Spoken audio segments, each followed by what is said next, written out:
পহেলগাঁওয়ের কাণ্ডের সঙ্গে যুক্ত সন্ত্রাসবাদী সংগঠন দ্য রেজিস্ট্যান্ট ফ্রন্ট বা টিআরএফকে বিদেশ সন্ত্রাসবাদী সংগঠনের তকমা দিল আমেরিকা। গত 22 এপ্রিল জম্মু ও কাশ্মীরের পহেলগাঁওয়ে সন্ত্রাসবাদী হামলার পর দায় স্বীকার করেছিল লস্কর-ই-তাইবারের এই ছায়া সংগঠনটি।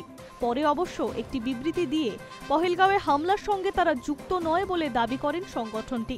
আমেরিকার বিদেশ দফতরের তরফে একটি বিবৃতি প্রকাশ করা হয়েছে। এই প্রসঙ্গে আমেরিকার বিদেশ সচিব মার্কো রুবিয়া বলেন, বিদেশ দফতরের দ্য রেজিস্ট্যান্ট ফ্রন্টকে বিদেশ সন্ত্রাসবাদী গোষ্ঠী এবং বিদেশ আন্তর্জাতিক সন্ত্রাসবাদীর তালিকায় অন্তর্ভুক্ত করা হচ্ছে।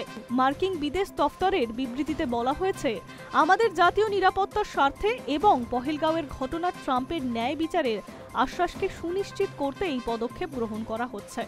প্রসঙ্গত, লস্করকে বহুদিন ধরেই ওই দুই তালিকায় রেখেছে আমেরিকা।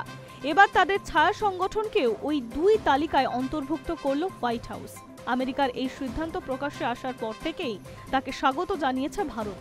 আমেরিকার ভারতীয় দূতাবাসের তরফে সমাজ মাধ্যমে লেখা হয়েছে, এটা সন্ত্রাসবাদ মোকাবিলায় ভারত এবং আমেরিকার মধ্যে সহযোগিতা এবং বোঝাপড়ার আরও একটি নিদর্শন। Hi news network.